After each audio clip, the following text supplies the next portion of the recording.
my name is Kelsey Taman. This is my audience that will be speaking in front of today. My informative essay topic is, when does violence become justifiable?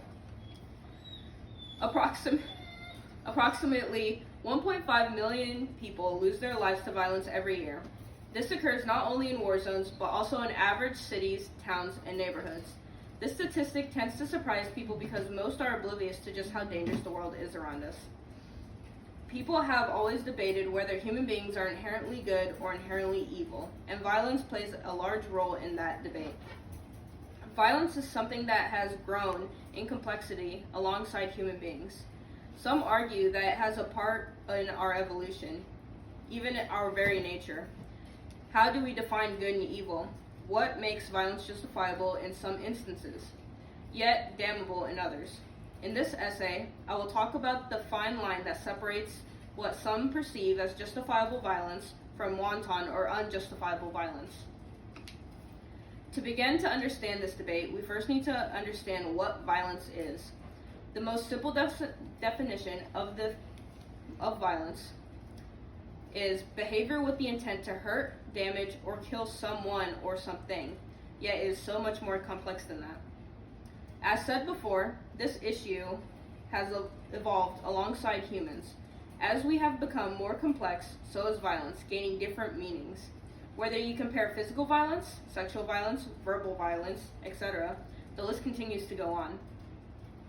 The effects it has on people also grows, from simple scars on our bodies to deep, lasting trauma that affects us for years and years to come.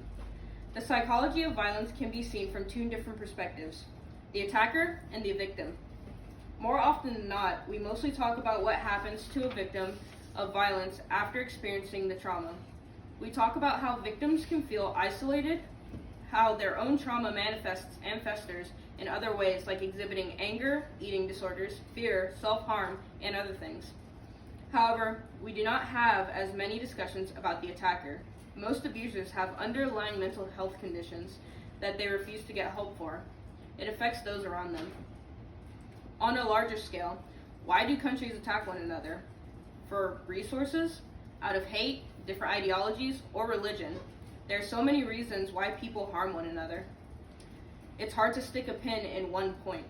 However, there are exceptions to it, like when heroes fight a villain and stop crime, when someone uses self-defense, or even when a serial killer is brought to justice with a death sentence.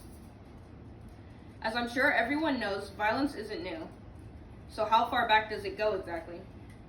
Acts of violence have been traced back to as far as 13,000 BC. We know that these were acts of violence because when looking at the skeletons, we found blunt force trauma and bones with deep cuts in them.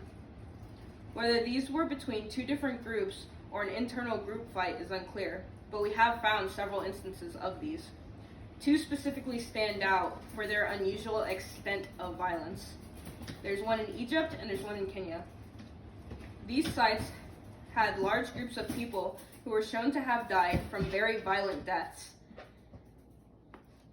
They had been violently killed by other humans. They contained men, women, and children. At the very base of violence, it helped us to survive, to defend ourselves from predators, or as a means to feed ourselves. However, it has snowballed into something much bigger that sends ripple effects throughout the world.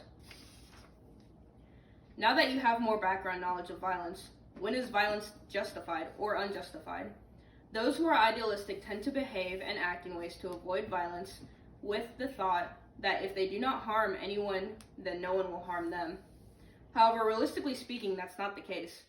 Others will hurt you whether you're nice to them or not. Yet that's not a satisfying answer, because sometimes violence is necessary. The first example that comes to everyone's mind is self-defense. For instance, a girl getting kidnapped and her kidnapper abuses her and sexually assaults her. We can change the scenario. A serial killer who is being sentenced to death because they killed multiple people and caused pain, suffering, and fear to spread out into the world. Or we can go a step further. What about a man going out and hunting down pedophiles and rapists who were convicted because he had his own past experience with that trauma and decided to avenge the victims of those said people? Again, a lot of you would agree that it's a good idea that he's hunting down all those types of people. All these people are real-life scenarios. The girl who killed her abuser was 19-year-old Crystal Kaiser. The serial killer who was sentenced to death while people cheered outside the vision. The serial killer who was sentenced to death while people cheered for his death outside of the prison was John Wayne Gacy, and the man who was hunting down pedophiles and rapists and killing them to avenge their victims was Jason Vukovich, otherwise known as the Alaskan Avenger. Yet Jason Vukovich was still a serial killer who beat people to death with a hammer. John Wayne Gacy was mentally sick from his own past trauma that happened within his own family, and Crystal Kaiser was still convicted of shooting a man twice in the head.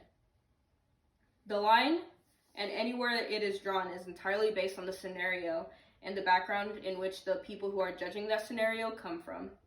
In conclusion, I'm not here to convince you that violence is right or wrong in any specific situation. It is not black and white. Any situation can be spun around into a gray area. The only thing we have to go off of in the heat of the moment is our best judgment. Unfortunately, we're all human, and we will never know every aspect of any situation. Humans make mistakes. The only thing we can do to curb this growing problem of violence that impacts our societies is hold each other accountable. Thank you very much for listening to my essay and my audience.